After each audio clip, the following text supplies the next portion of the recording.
मुस्कुराहट वो हीरा है जिसे आप बिना खरीदे पहन सकते हैं। और दोस्तों, जब तक आप हीरे को पहन के रखते हैं, इस हीरे को पहन के रखते हैं, तब तक आपको किसी और चीज़ को खरीदने की ज़रूरत नहीं है, क्योंकि मुस्कुराहट है, मुस्कुराहट की कोई कीमत नहीं होती है।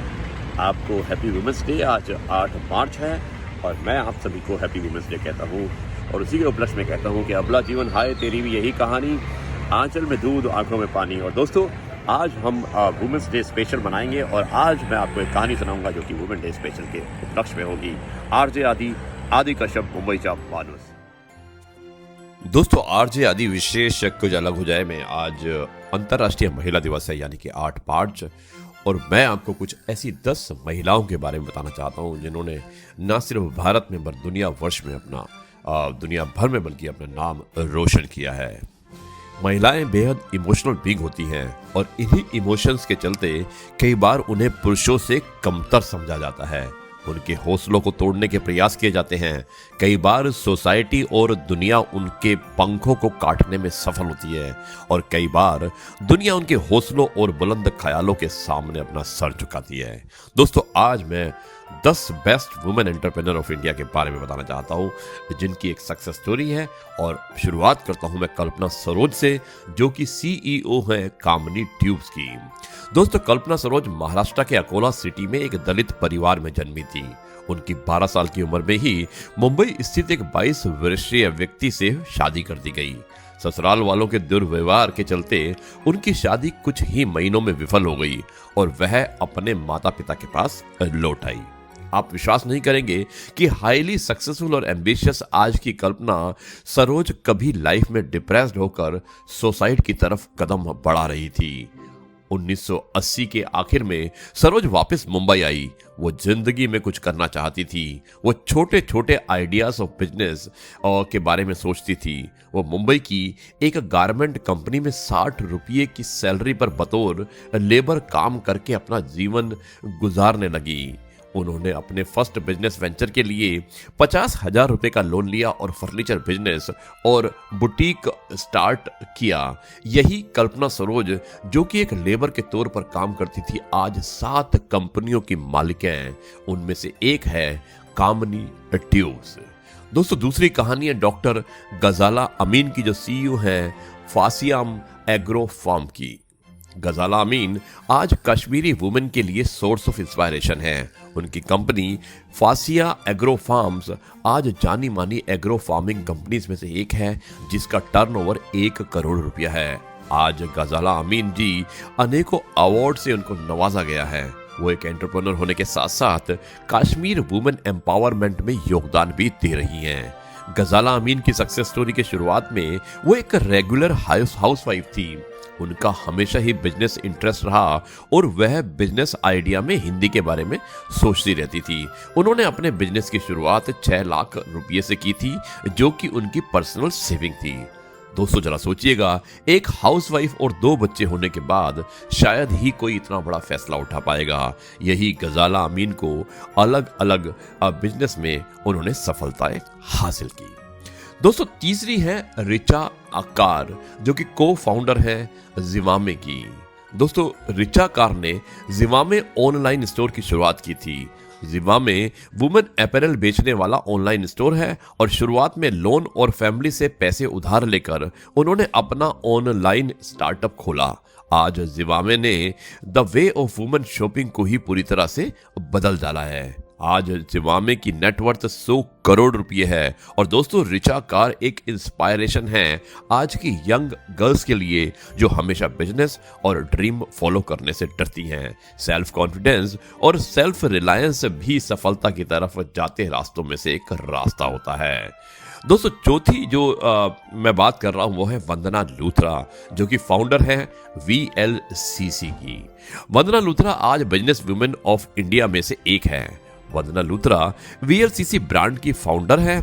कमाल की बात यह है कि VLCC सिर्फ भारत ही नहीं, वर्ल्ड की 11 कंट्रीज में leading health and beauty service provide करता है। पद्मश्री अवार्डेड वंदना रुथरा बताती हैं कि जब उन्होंने वीएलसीसी की शुरुआत की तब भारत में कोई भी फीमेल बिजनेस पर्सन नहीं हुआ करती थी, जिसके कारण उन्हें क्रिटिसिज्म का सामना करना पड़ा। इन सब के बाद भी वो अपने ड्रीम फुलफिल करने से पीछे नहीं हटी और आज VLCC product and clinics globally located है। दोस्तों, पांचवी है पाबीबेन राबरी, जो कि फाउंडर हैं pabiben.com की। दोस्तों, पाबीबेन राबरी कुकादसर गुजरात के एक छोटे से गांव में से एक एंटरप्रेन्योर हैं। बचपन से ही गरीबी में पली बड़ी पाबीबेन के फादर का इंतकाल उनके बचपन में ही हो गया था, जिसके कारण उन्होंने कई प्रकार की स्कूल एजुकेशन नहीं प्राप्त की। पाबीबेन अपने घर को चलाने के लिए अपनी मां के साथ लेबर वर्क पर जाने लगी। बचपन से ट्रेडिशनल आर्ट और क्राफ्ट में इंटरेस्ट रखने वाली पाबीबेन राबरी आज ब्यूटीफुल एम्ब्रॉयडर्ड बैग की सेलर हैं, जिनकी ऑनलाइन pabiben.com नाम की वेबसाइट है, जिस पर लोग इंडिया की ट्रेडिशनल एम्ब्रॉयडरी प्रोडक्ट बाय कर सकते हैं। उनके बैग सिर्फ इंडिया में ही नहीं, अमेरिका में भी फेमस हैं। उनके बैग्स का इस्तेमाल हॉलीवुड और बॉलीवुड मूवीज में भी देखने को मिल सकता है। दोस्तों, छठी है तमन्ना शर्मा, जिन्हें आप जानते होंगे। वो अर्थलिंग फर्स्ट की फाउंडर और सीईओ हैं। दोस्तों, जब भी मोटिवेशनल स्टोरी की हिंदी की सक्सेस की बात होती है तो तमन्ना शर्मा की सक्सेस स्टोरी तो जरूर आती है। तमन्ना शर्मा की Delhi based earthing first company आज भारत में बढ़ते प्लास्टिक पोल्यूशन से फाइट कर रही है। बढ़ता प्लास्टिक वेस्ट अर्थ के लिए हार्मफुल होता है। हर मैरिज, मेले या सेरेमनी में अक्सर ढेर सारा सिंगल यूज प्लास्टिक वेस्ट ऐसे ही छोड़ दिया जाता है। प्लास्टिक कचरे का बढ़ना और पर्यावरण पे इसका प्रभाव देखकर तमन्ना शर्मा को स्मॉल बिजनेस आइडिया आया। तमन्ना ने अपना स्टार्टअप लॉन्च किया। किसी भी फंक्शन, सेरेमनी या पब्लिक प्लेस में छूटे हुए कचरे को जमा करके और उसे अलग करती हैं ताकि वो फिर से रिसाइकल की जा सके। इस यूनिक आइडिया की वजह से ना सिर्फ वह पोल्यूशन से लड़ रही है, बल्कि उनकी ऑर्गेनाइजेशंस में वुमेन को काम करने के लिए प्रेरित भी किया जा रहा है।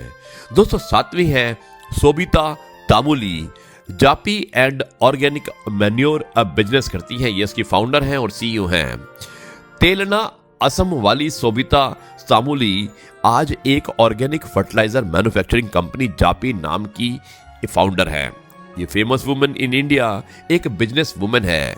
वो अपने गांव की लोकल वुमेन्स की मदद से ऑर्गेनिक फर्टिलाइजर मैन्योर करती हैं। शुरू में उन्होंने पाया कि खाद के बिजनेस में बहुत से मिडलमैन होने के कारण खाद बहुत ही लो प्राइस में सेल करनी पड़ती है, जो कि आगे ज्यादा दामों में बिकती है। महंगी खाद होने के कारण गरीब किसान अच्छी क्वालिटी के फर्टिलाइजर अफोर्ड नहीं कर पाते, जिसका लॉस सीधा फसल, जमीन और उनकी इनकम का होता है। इसके लिए उन्होंने अपनी ऑर्गेनाइजेशन सेवजी की शुरुआत की, जिसमें वो डायरेक्ट सेलिंग करती हैं अपनी खाद किसान को। उनके स्टार्टअप से ना वो खुद पर पूरे गांव को सक्सेस की ओर ले जा रही हैं।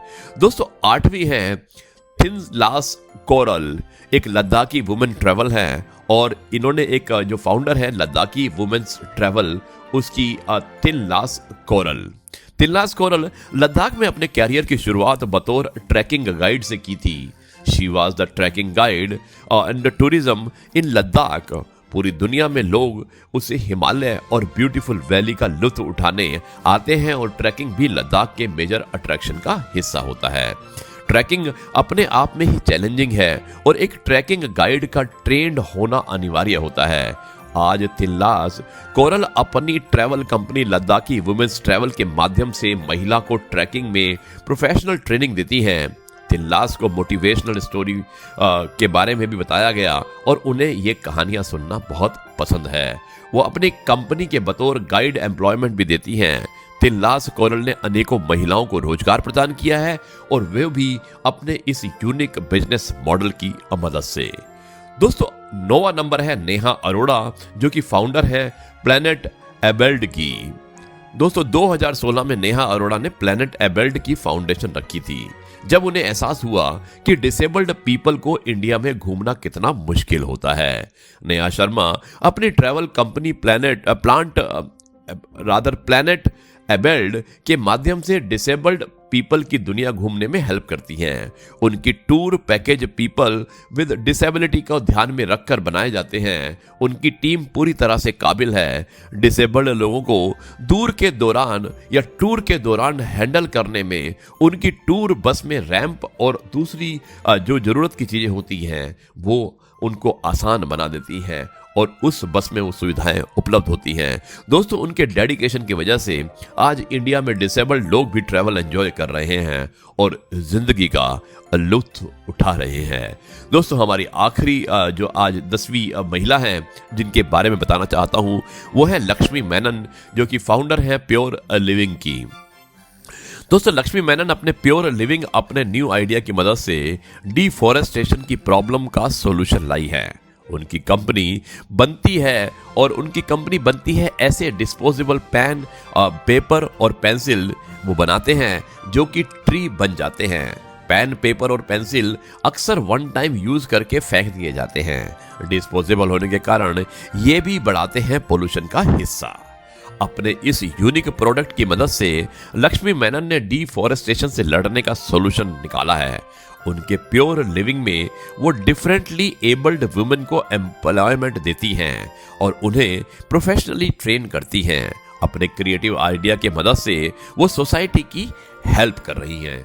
दोस्तों ये था आज का विशेष 8 मार्च यानी कि अंतर्राष्ट्रीय महिला दिवस है और मैंने 10 ऐसी महिलाओं के बारे में बताया है जिन्होंने ना सिर्फ अपना नाम रोशन किया बल्कि अपने देश का नाम रोशन किया। उन्होंने सारी समस्याओं से लड़ा, उन्होंने समाज की सारी मुसीबतों को झेला और उसके बाद उन्होंने एक मिसाल कायम की कि वो किसी पर डिपेंडेंट नहीं है बल्कि वो इंडिपेंडेंट है। और मैं उम्मीद करता हूं कि इसी तरह से बाकी महिलाएं भी हिम्मत से काम लें और वो कंधे से कंधा मिलाकर चल सकती हैं पुरुषों के। मेरी दुआएं हैं उन सभी महिलाओं के लिए जो कार्य करना चाहती हैं, जो कुछ करना चाहती हैं। ये है आज का प्रोग्राम जो कि स्पेशल था अंतर्राष्ट्रीय महिला दिवस के लिए। दोस्तों अब मैं इस कार्यक्रम को यहीं पर समाप्त करता हूँ। जी दोस्तों ये था आपका प्रिय आरजे आदि का शब्द हमेशा मानुस और आपके लिए लेकर आया था आपका मनपसंद प्रोग्राम पॉजिटिव कर्मा।